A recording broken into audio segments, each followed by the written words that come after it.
जमीन से 480 फीट ऊंचे 4500 साल पुराने इस पिरामिड के अंदर ऐसा क्या था जिसको सिर्फ देखने के लिए रिसर्चर्स ने एक रोबोटिक कैमरा पिरामिड के अंदर भेजा। एक जगह पर आकर रोबोटिक कैमरा रुक गया क्योंकि अब उसके सामने पत्थर का एक स्लैब था। रिसर्चर्स का मानना था कि इस स्लैब के पीछे जरूर कोई ऐसा राज छुपा है जो पिछले 4500 सालों से दफन है। ये राज इनको हर कीमत पर जानना था, इसलिए उन्होंने रोबोट के आगे एक ड्रिल मशीन लगाई जिसने उस पत्थर के स्लैब में भारी छेद कर दिया। अब इस छेद के अंदर एक कैमरा भेजा गया जिसने स्लैब के उस पार एक ऐसा मंजर देखा जो पिछले 4500 सालों से किसी ने भी नहीं देखा था। मिस्र यानी इजिप्ट में टोटल 138 ऊंचे तरीन पिरामिड्स मौजूद है जिन्होंने पिछले हजारों सालों से दर्जनों अर्थक्वेक्स और कई खतरनाक तूफानों का सामना किया। लेकिन मजाल है इनमें से कोई एक भी इधर से उधर हुआ हो। इनमें से सबसे ऊंचा और बड़ा पिरामिड 8 पिरामिड ऑफ गीजा कहलाता है और इस पिरामिड का बेस एरिया 13 एकड़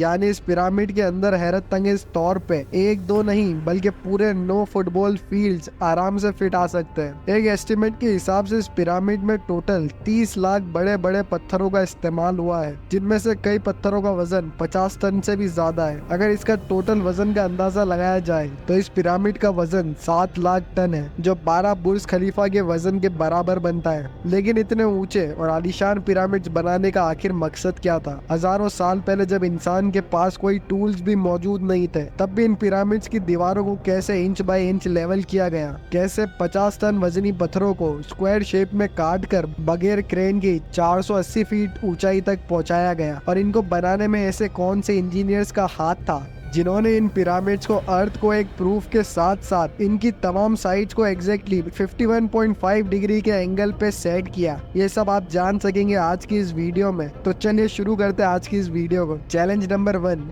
कई सदियों से मुख्तलिफ रिसर्च टीम्स इस पिरामिड की कंस्ट्रक्शन टेक्निक जानने के लिए दिन रात मेहनत कर रही थी कि आखिर इस पिरामिड की हर side exactly north, south, east और वेस्ट पे बगैर कंपास के कैसे सेट की गई होगी। काफी एक्सपर्ट्स का मानना है कि उस टाइम के आर्किटेक्ट्स ने सबसे पहले ऐसी जमीन तलाश की होगी जो लाखों टन वजनी पत्थरों के वजन को झेल सके। उसके बाद पोलर स्टार्स यानी वो सितारे जिनकी मदद से अर्थ के पोल्स का पता पड़ता है, उनकी मदद से पिरामिड की हर साइड को मार्क किया गया। ना ही कोई कंपास और ना ही कोई ऑप्टिकल इंस्ट्रूमेंट, सिर्फ इस बेसिक टेक्निक से हजारों साल पहले इस पिरामिड की डायरेक्शन सेट की गई और वो भी 0 एरर्स के साथ। चैलेंज नंबर 2 था जमीन को लेवल करना। जिस 13 एकड़ की जमीन पर इस पिरामिड को बनाना था उसका लेवल थोड़ा सा भी आउट होता तो 23 लाख पत्थरों के इस पहाड़ का खड़ा होना बिल्कुल भी नामुमकिन था। अब इस जमीन को लेवल करने के लिए उस टाइम के इंजीनियर्स के पास ना ही लेजर लेवलर था और ना ही बबल लेवलर था। एक्सपर्ट्स का मानना है कि कंस्ट्रक्शन साइट की चारों साइड्स पर खड्डा करके उसमें पानी डाला गया होगा और फिर एक साइड के पानी के लेवल से दूसरे साइड के पानी के लेवल को मैच किया गया होगा। जो जमीन का हिस्सा पानी के लेवल से मैच नहीं कर रहा होगा उसको चीनी और हथौड़ों की मदद से काट कर लेवल किया गया होगा। कई एक्सपर्ट्स का मानना है कि एंशिएंट इजिप्शियंस ने इस सिंपल टूल का भी इस्तेमाल किया होगा जिसकी दोनों साइड्स पे लकड़ियां और उसके ठीक सेंटर पे एक रस्सी से पत्थर बंधा हुआ होगा। अगर पत्थर जमीन से टच होगा और उसकी रस्सी ठीक सेंटर लाइन पे आ रही होगी तो इसका मतलब है कि बीच की जमीन परफेक्ट लेवल है। चैलेंज नंबर 3 था पिरामिड कंस्ट्रक्शन साइट पे डायरेक्शन भी सेट थी, मार्किंग भी हो चुकी थी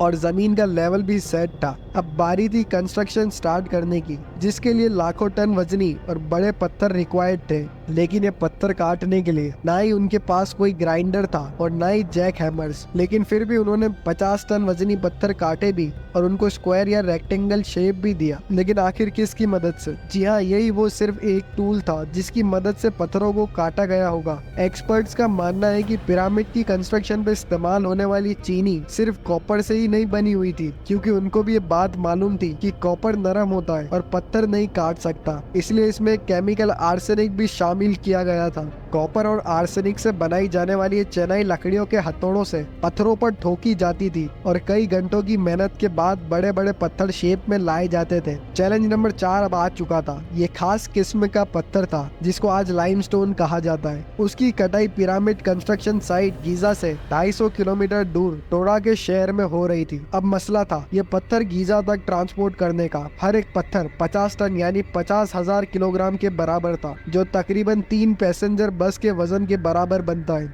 और ऐसे 23 लाख पत्थर सिर्फ एक पिरामिड में इस्तेमाल होने थे। इतना ज्यादा वजन ट्रांसपोर्ट करने के लिए ना ही उस दौर में कोई जानवर काम आ सकता था और ना ही उनके पास ट्रक्स मौजूद थे। अगर आजकल के जमाने में भी ये काम करना पड़े तो ट्रांसपोर्ट कंपनीज को अच्छा खासा टफ टाइम आएगा। हैरत अंगेज तौर पे काम वर्कर्स और कश्तियों की मदद से किया गया। जी हाँ, टोरा और गीजा के दरमियान मौजूद रिवर का फायदा उठाया गया और बड़ी बड़ी कश्तियों में पत्थर लाद कर पिरामिड साइट पर पहुंचाए गए। एक्सपर्ट्स का मानना है कि ये काम इतना आसान नहीं था। शिप्स में भी इतने बड़े पत्थर की लोडिंग और अनलोडिंग में कम से कम भी 500 मजदूरों की आर्मी एक ही वक्त में लगाई गई होगी। चैलेंज नंबर 5 था। जो एक्सपर्ट्स की टीम पिरामिड की कंस्ट्रक्शन पर रिसर्च कर रही थी, उनको अब अपने कई सवालों के जवाब मिल चुके थे, लेकिन एक बात उनको हर वक्त सता रही थी कि लाइमस्टोन कट भी गए, ट्रांसपोर्ट भी हो गए और कंस्ट्रक्शन के दौरान एक के ऊपर एक लगने भी शुरू हो गए। मसला ये था कि पत्थर इतनी ऊंचाई तक आखिर पहुंचाए कैसे गए होंगे। कई एक्सपर्ट्स का मानना है कि पिरामिड की कंस्ट्रक्शन से पहले ही ये प्लान कर लिया गया था। या तो ये स्पाइरल ट्रैक के जरिए ऊपर पहुंचाए गए होंगे या फिर जिगजैग तरीके से। लेकिन ये बात तो तय है कि 50,000 किलोग्राम पत्थर ऊपर मजदूरों की आर्मी की मदद से खींच कर गए होंगे। अब आ चुका था चैलेंज नंबर 6। बात सिर्फ लाखों मजदूरों चीनी हथौड़ों से लाइमस्टोन काटने और इतने बड़े पत्थरों को ट्रांसपोर्ट करने की ही नहीं थी। इस पिरामिड के अंदर कंपार्टमेंट्स, उनके अंदर जाने का रास्ता और कई छोटी छोटी सुरंगें भी बनाई गई थी। बाकी सब चीजें तो ठीक थी,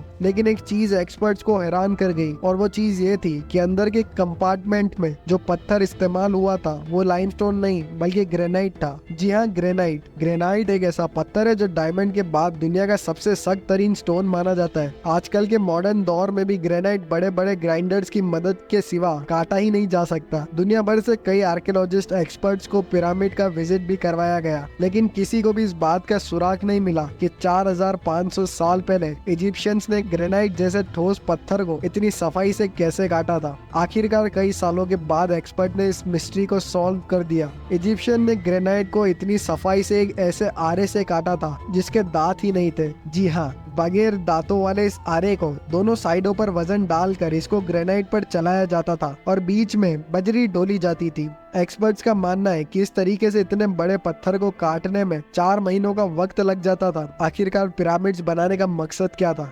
इन पिरामिड्स को बनाने में कितने मजदूर एक ही वक्त में काम करते थे? और रोबोटिक कैमरा ने जब पिरामिड के अंदर पत्थर के स्लैब में सुराख किया तो उसके अंदर वो कौन सा मंजर देखा गया जो पिछले 4500 सालों से किसी ने भी नहीं देखा था? अगर दोस्तों आप ये सब चीजें जानना चाहते हैं तो कमेंट सेक्शन में पार्ट 2 कमेंट कर जरूर बताएं। तो हम पार्ट 2 में आपको ये सारी चीजें पूरे डिटेल्स में बताएंगे कि उस पिरामिड के अंदर क्या था। तो दोस्तों अगर आपको वीडियो पसंद आई हो तो इस वीडियो को लाइक जरूर कर देना और हमारे चैनल को सब्सक्राइब जरूर कर देना। मिलते हैं फिर किसी और वीडियो में, तब तक के लिए बाय दोस्तों।